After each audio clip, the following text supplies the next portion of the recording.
buenos días, bendiciones para todos. Soy Miguel Antonio López, pastor general de la Iglesia Cristiana Iglecentro en Acacias Meta, una iglesia adscrita al Concilio de las Asambleas de Dios de Colombia. Y es todo un honor poder una vez más compartir con ustedes el poderoso mensaje de la palabra de Dios. El título de las notas que les voy a leer es Gente buena viviendo cosas malas.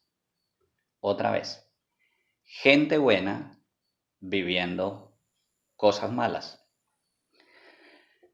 En el libro de los Salmos, capítulo 46, versículo 1 y siguientes, dice la palabra del Señor.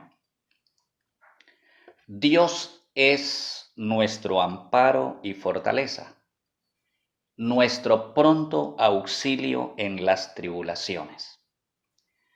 Por tanto, no temeremos, aunque la tierra sea removida y se traspasen los montes al corazón del mar, aunque bramen y se turben sus aguas y tiemblen los montes a causa de su bravura. Y el versículo 11 dice, Jehová de los ejércitos está con nosotros. Nuestro refugio es el Dios de Jacob. El salmista declara tener una gran confianza en la capacidad de Dios para salvarlo, incluso si el mundo se acabara. Declara que Dios es nuestro amparo y fortaleza, nuestro pronto auxilio en las tribulaciones. Debemos tomarlo como nuestro pronto auxilio en las muchas tribulaciones. En el libro de los Hechos, en el capítulo 14, versículo 22, dice, porque es necesario que a través de muchas tribulaciones entremos en el reino de Dios. Es necesario que a través de muchas tribulaciones entremos en el reino de Dios.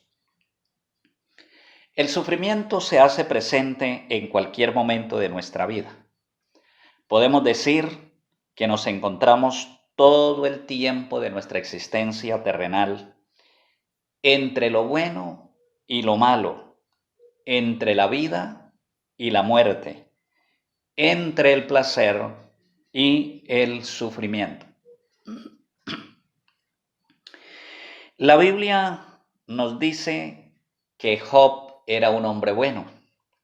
El libro que lleva su nombre comienza así. Job capítulo 1, versículo 1. Hubo en tierra de Uz un varón llamado Job, y era este hombre perfecto y recto, temeroso de Dios y apartado del mal.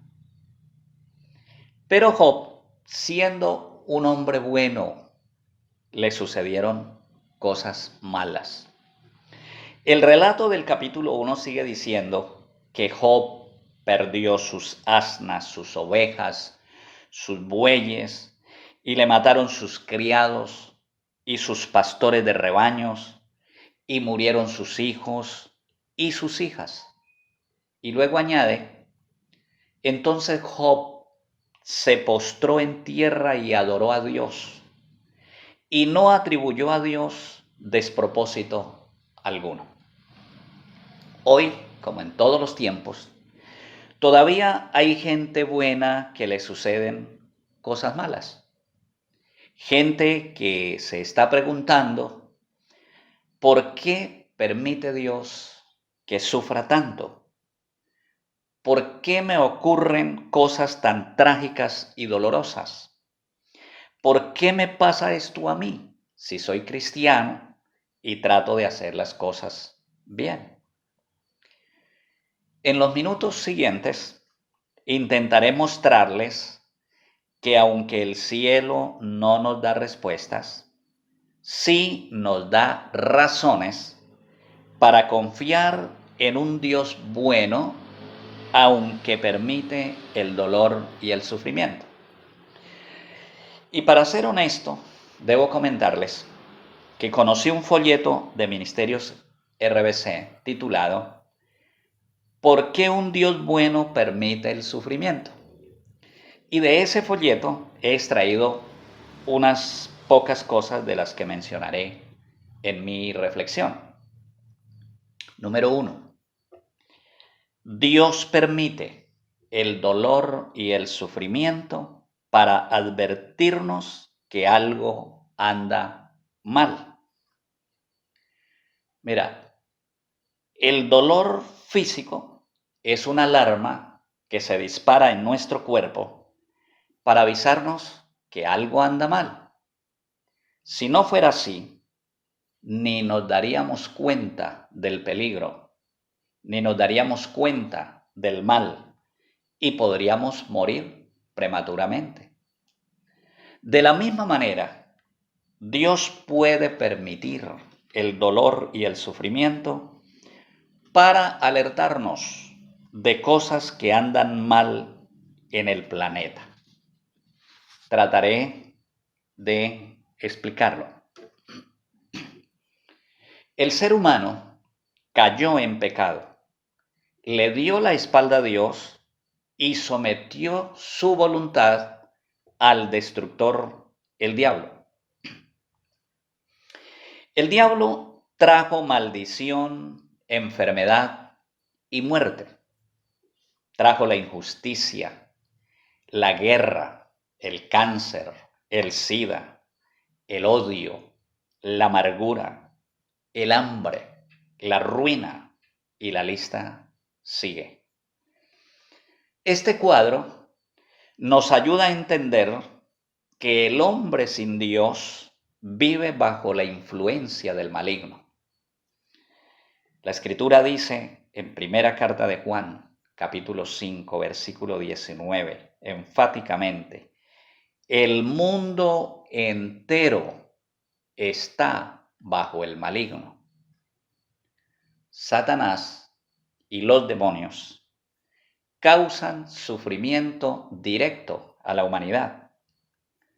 Satanás y los demonios atacan directamente a los humanos, poseyendo sus cuerpos, su mente y su voluntad para poder desarrollar su plan maligno. Sus nombres describen sus funciones. La Biblia nos habla de espíritus malignos, espíritus de enfermedad, espíritus engañadores, espíritus inmundos. Jesús los llamó por sus nombres cuando estuvo acá en la tierra y los echaba fuera de los cuerpos. Esos espíritus malignos que controlan la mente y la voluntad de los humanos causan el mal y el sufrimiento de muchos. Caín mató a Abel. Labán estafó a Jacob. Los hijos de Jacob odiaron a José, su hermano, y lo vendieron como esclavo. Faraón trató con crueldad a los hebreos. Herodes mató a los niños de Belén. Nerón persiguió a los cristianos. Hitler mató a los judíos. Osama Bin Laden destruyó las Torres Gemelas. Pero también es cierto que la humanidad obstinada y rebelde acarrea castigo sobre sí misma. Dios trajo el diluvio sobre la humanidad por causa del exceso de maldad. Génesis 6:5 dice la palabra, y vio Jehová que la maldad de los hombres era mucha en la tierra, y que todo designio de los pensamientos del corazón de ellos era de continuo solamente en el mal. Dios destruyó a Sodoma y Gomorra porque sus habitantes se pervirtieron sexualmente. Se encendieron en lascivia hombres con hombres y mujeres con mujeres. Jamás podemos ignorar que la paciencia de Dios tiene un límite. Y esta generación presente está agotando la paciencia de Dios. Viene el nuevo orden mundial, el gobierno del ateísmo, la sociedad del libertinaje. Viene el anticristo, muy pronto hará su aparición. Pero antes que todo esto acontezca, Cristo viene por su iglesia. Cristo viene pronto.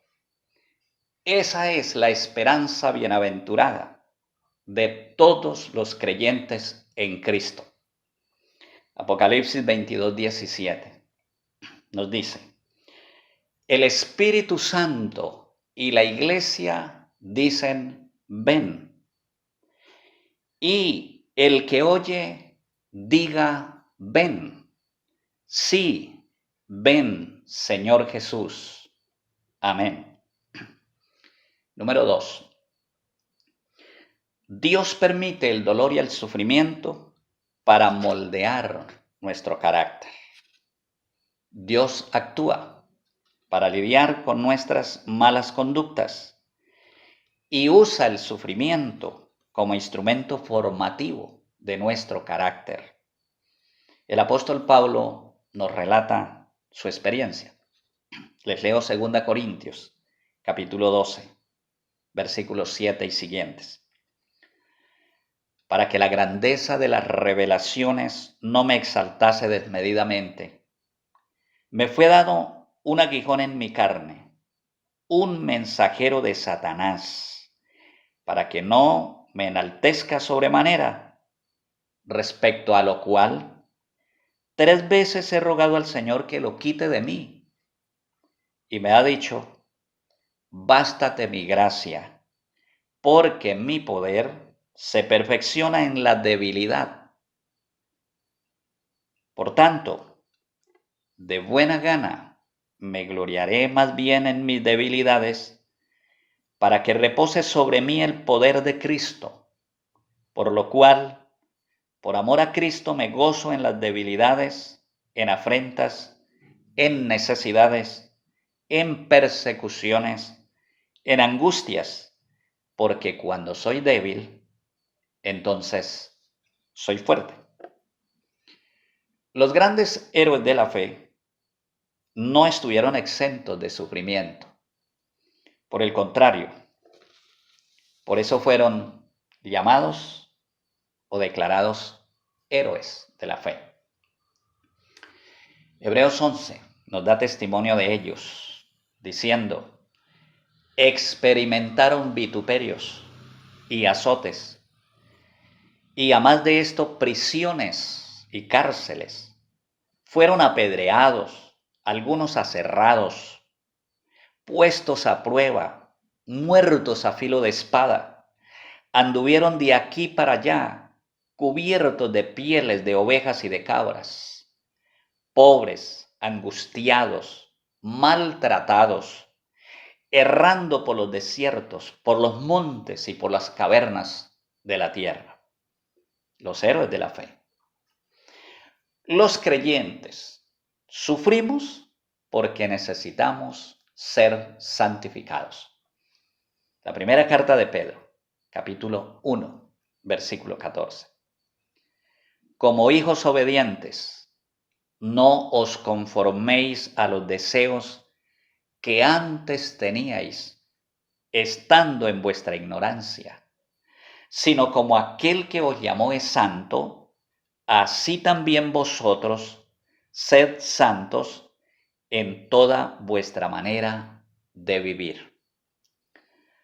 Dios no se acomoda a nuestra vida pecaminosa. Nosotros tenemos que acomodarnos a su vida de santidad. Hebreos 12:10. Dios nos disciplina para que participemos de su santidad. Participar de la santidad del Señor es no practicar pecado, inclusive hasta poder llegar a odiar al pecado.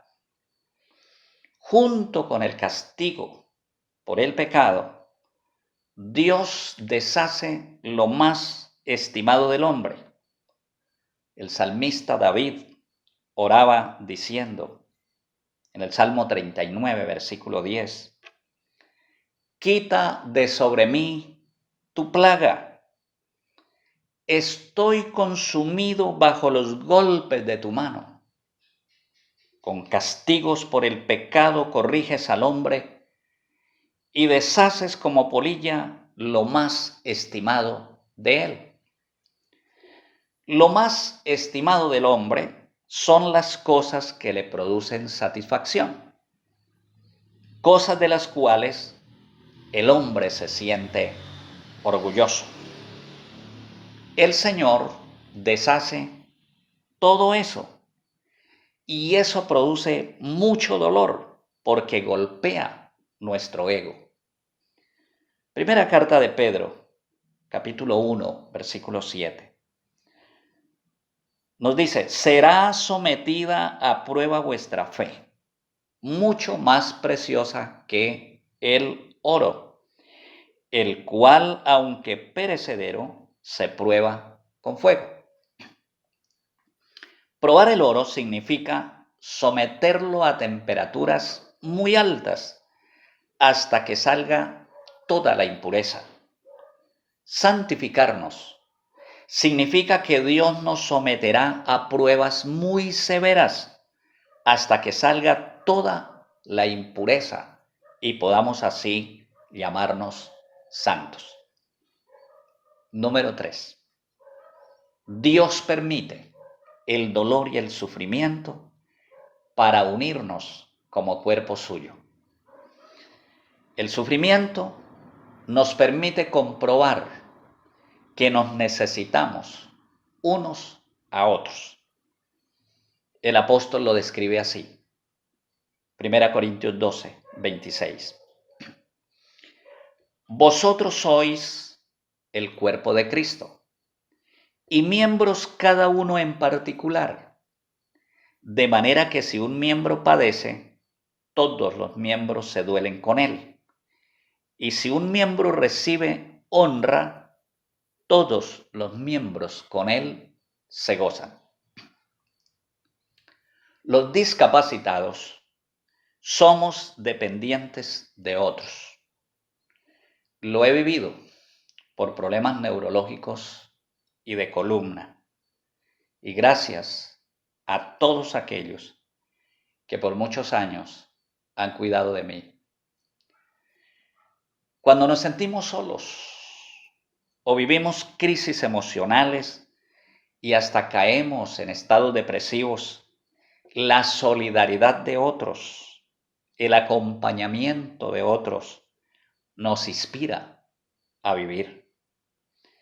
Cuando pasamos por escasez, sin la capacidad de producir para el sustento, dependemos de la generosidad de otros.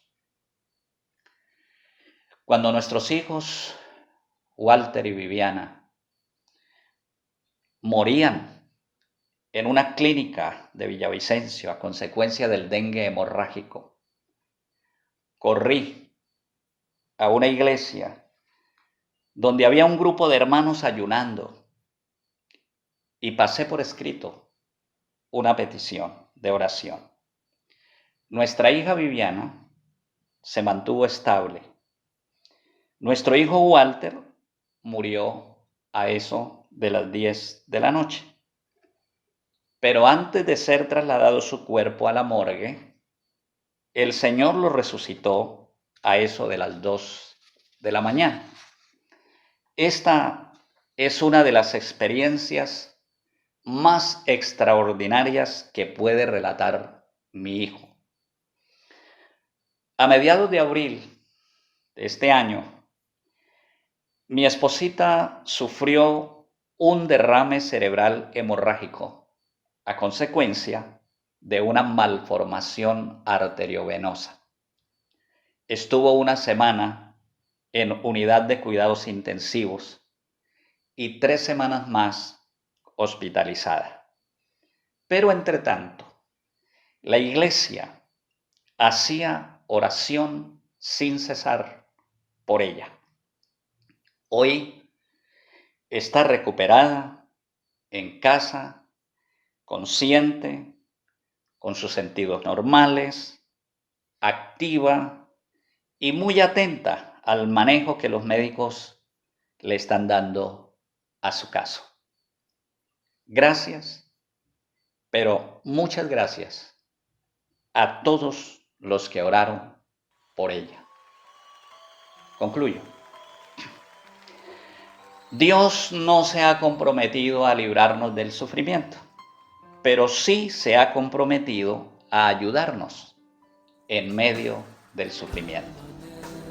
Hoy les digo, no importan las tragedias ocurridas, las injusticias, las infidelidades, la rebelión de los hijos, el maltrato, el desprecio, la escasez, la presión de las deudas, la enfermedad, la soledad y hasta el luto. Vamos a pelear nuestras batallas contra el diablo y sus potestades. Jehová, el Dios de la Biblia, está con nosotros y Él es poderoso guerrero.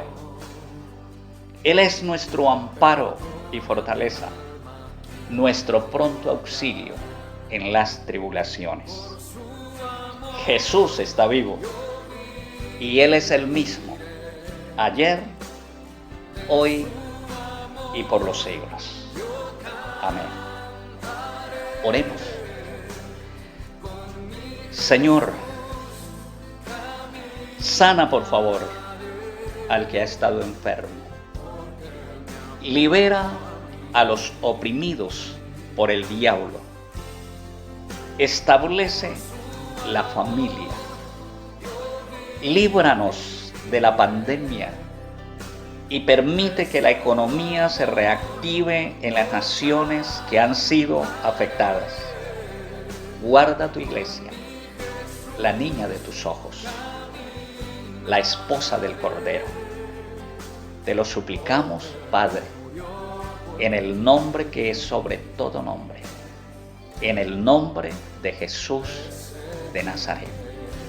Amén. Que Dios los bendiga con poder. Y muchas gracias por atender a la palabra. Amén.